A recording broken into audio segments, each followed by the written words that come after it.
नमस्कार। आप देख रहे हैं स्पेशल कवरेज न्यूज। मैं हूं आपके साथ शिव कुमार मिश्रा। हमारे साथ हैं समाजवादी पार्टी के तेज तर्रार, खुलकर बोलने वाले राष्ट्रीय प्रवक्ता राजकुमार भाटी जी। नई सूची में भी उनका सम्मान बना रहा, इसके लिए उन्हें बहुत बहुत बधाई और शुभकामनाएं। धन्यवाद जी मिश्रा जी।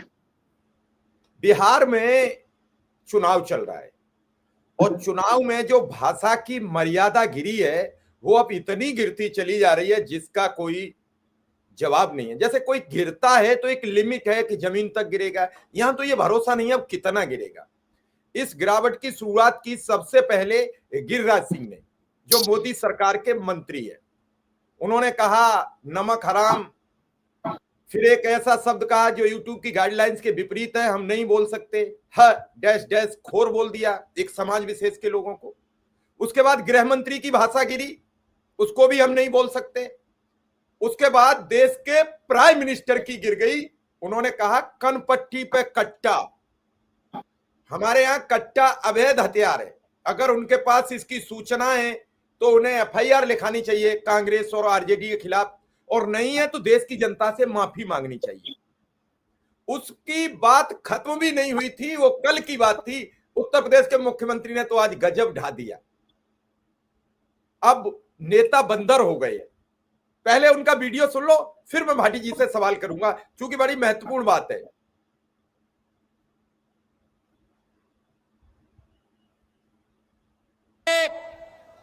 गांधी जी के 3 बंदरों के बारे में सुना होगा। गांधी जी के 3 बंदर थे। गांधी जी ने तो उनको उपदेश दिया था, बुरा मत देखो, बुरा मत सुनो और बुरा मत बोलो। लेकिन आज इंडी गठबंधन के 3 और बंदर आ गए। ये 3 बंदर पप्पू, टप्पू और अप्पू के नाम पर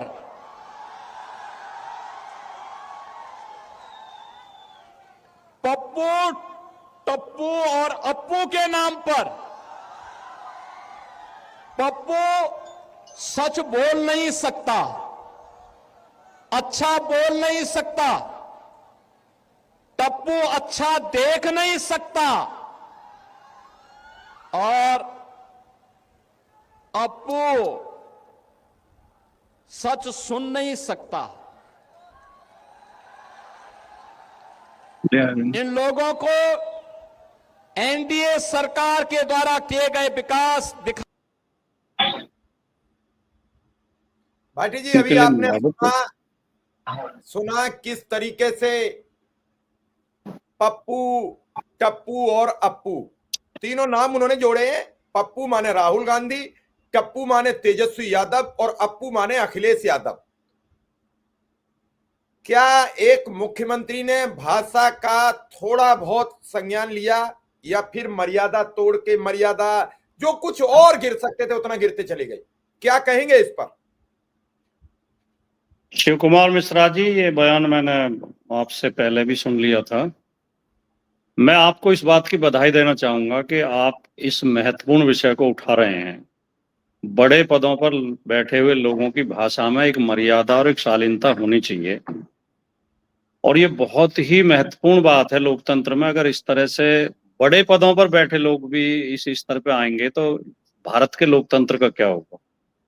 मैं अपनी बात कहने से पहले एक अशोक साहिल का शेर मुझे याद आता है, मैं वो बोलना चाहता हूँ कि नजर नजर में उतरना कमाल होता है, नफस नफस में बिखरना कमाल होता है, बुलंदियों पे पहुंचना कोई कमाल नहीं, बुलंदियों पे ठहरना कमाल होता है। बिल्कुल। जो व्यक्ति ऊंचे पद पर पहुंच गया हो फिर उसे इस बात का ख्याल भी रखना चाहिए कि ऊंचे पद की मर्यादा को की वो रक्षा करे। गिरिराज सिंह जैसे लोग जिनकी कोई गिनती नहीं है, कुछ भी बोलते रहे, हमें और आपको ज्यादा चिंता करने की जरूरत नहीं है। लेकिन अगर देश का प्रधानमंत्री और उत्तर प्रदेश जैसे बड़े राज्य का मुख्यमंत्री ये निम्न स्तरीय भाषा बोलता है, ये अशिष्ट भाषा बोलता है, अशालीन भाषा बोलता है, अपशब्दों का प्रयोग करता है, तो देश के लोकतंत्र के लिए बहुत चिंता की बात है। और देश के हर जागरूक नागरिक को, हर पत्रकार को, हर राजनीतिक कार्यकर्ता को, हर प्रबुद्ध व्यक्ति को इस पर चिंता व्यक्त करनी चाहिए कि देश के प्रधानमंत्री की भाषा की मर्यादा, अगर भाषा का स्तर गिर जाएगा तो देश की छवि क्या रह जाएगी। प्रधानमंत्री ने कट्टा लगाने वाली बात तो बोली थी, कान पर कट्टा लगा के मुख्यमंत्री का दावेदार सिद्ध करा लिया, घोषित करा लिया। एक और भाषा भी कल बोल रहे थे वो कि लालटेन लेके मुजरा करने वाले लोग। कुछ शब्द हमारे प्रधानमंत्री को इतने प्रिय हो गए हैं, लोकसभा चुनाव में भी मुजरे की बात कर रहे थे। और ऐसे अभी बल्कि एक ह्यूमन राइट जो वो है इंटरनेशनल जो संस्था है ह्यूमन राइट की, उसने एक रिपोर्ट जारी की थी कि प्रधानमंत्री के 70% भाषणों में मुसलमानों के खिलाफ शब्दों का प्रयोग किया गया था। प्रधानमंत्री ने 2024 के चुनाव में जो टोटल भाषण दिए उनमें 70% भाषणों में मुसलमानों के खिलाफ नफरत फैलाई गई। अगर देश का प्रमुख, देश का प्रधानमंत्री, देश का नेता अगर एक समुदाय के खिलाफ नफरत फैला रहा है तो बहुत चिंता की बात है। और जो योगी जी बोल रहे हैं कि पप्पू, टप्पू और कप्पू, क्या बोला है, अप्पू, पप्पू, टप्पू और अप्पू। पप्पू माने राहुल पहले से है। हाँ, नहीं, आपने स्पष्ट कर दिया, अखिलेश का हाँ, कुछ लोगों की समझ में नहीं आ रहा होगा, आपने स्पष्ट कर दिया। तो मैं आपसे भी निवेदन करूंगा, बाकी लोगों से भी करूंगा कि दीवार पर श्री राहुल गांधी जी, श्री अखिलेश यादव जी, श्री तेजस्वी यादव की फोटो लगाएं और उसके बराबर में मुख्यमंत्री योगी आदित्यनाथ की फोटो लगाएं और गौर से देखें कि बंदर से किसकी शक्ल ज्यादा मिलती है, बंदर जैसा कौन लगता है। और मैं मुख्यमंत्री को कबीर का दोहा याद दिलाना चाहूंगा कि मूंड मुंडाए हर मिले तो हर कोई ले मुंडाए, बार बार के मूंड ने भेड़ न बैकुट जाए। मुख्यमंत्री सिर घुटवाकर ये सोच रहे हो कि तुम संत हो गए हो। संत व्यक्ति आचरण से बनता है, भाषा से बनता है, चरित्र से बनता है। सिर घुटवा के, न सिर घुटवाने से कोई संत बनता, न बाल बढ़ाने से कोई संत बनता, न गंगा नहाने से कोई संत बनता। तो ये इस बात का ख्याल हमारे मुख्यमंत्री को सदैव रखना चाहिए। और भाषा की मर्यादा, आप एक भारत के सबसे बड़े प्रदेश के मुख्यमंत्री तो हैं ही हैं, आपने संत का वेश भी धारण किया हुआ है। कम से कम उस वेशभूषा का ही सम्मान रख लो, उस वेशभूषा को तो बदनाम मत करो। ये वेशभूषा पे, अब कोई पुलिस की वर्दी में कोई व्यक्ति नशे में जब चौराहे पे गिरा हुआ मिलता है, कई सीन ऐसे देखे होंगे आपने, कई वीडियो आए हैं कि सब इंस्पेक्टर की वर्दी पहन के नशे में धुत पड़ा था आदमी, तो पूरी पुलिस की बदनामी होती है, उस वर्दी का अपमान होता है। इसी तरह जब संत की वेशभूषा धारण करके कोई व्यक्ति इस तरह की निम्न स्तरीय भाषा बोलता है, गाली गलौज की भाषा बोलता है, आप शब्दों का प्रयोग करता है, तो पूरे संत समाज का अपमान होता है।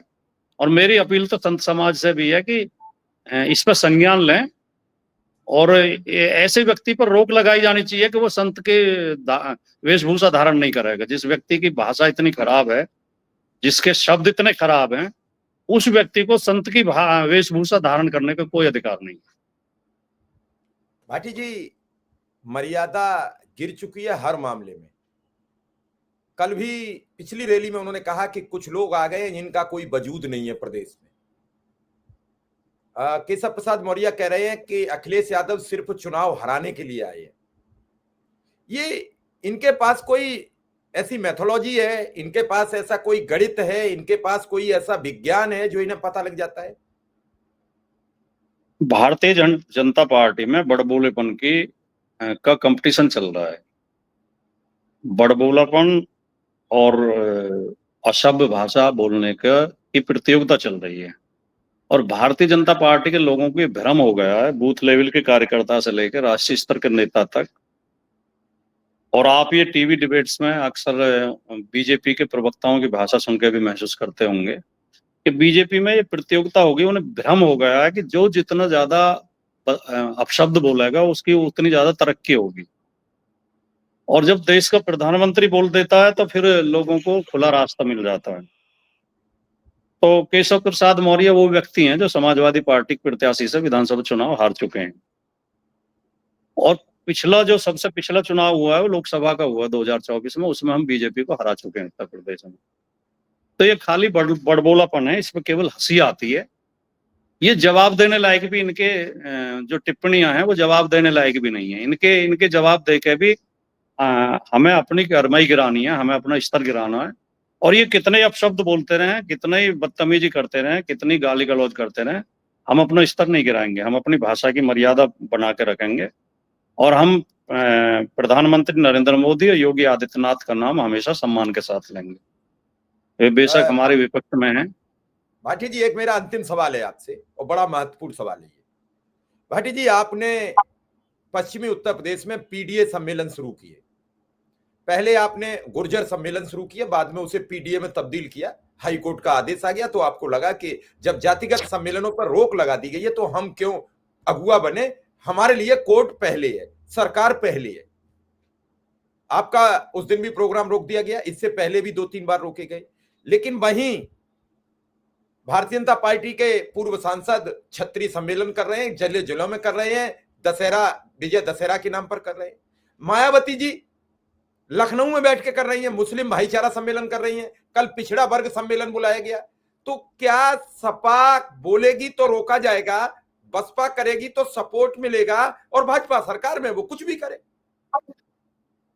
रामधारी सिंह दिनकर का महाकाव्य रश्मि रथी और उसकी 2 पंक्तियां बहुत प्रसिद्ध हैं, आपने कई बार सुनी होंगी कि जब नाश मनुज पर छाता है पहले विवेक मर जाता है। ये जो हमें रोकने का प्रयास कर रहे हैं, बड़ी कृपा कर रहे हैं हम पे। अब हमारी मुजफ्फरनगर में जो उस दिन मीरापुर में मीटिंग थी, मीटिंग में 500-600 लोग आते, सुन के अपने घर चले जाते। पुलिस ने वहां डिस्टर्ब किया, पुलिस ने सभा नहीं होने दी। मैंने सभा स्थल पे खड़े होकर लाइव किया, उसे 12-14 लाख लोगों ने सुना।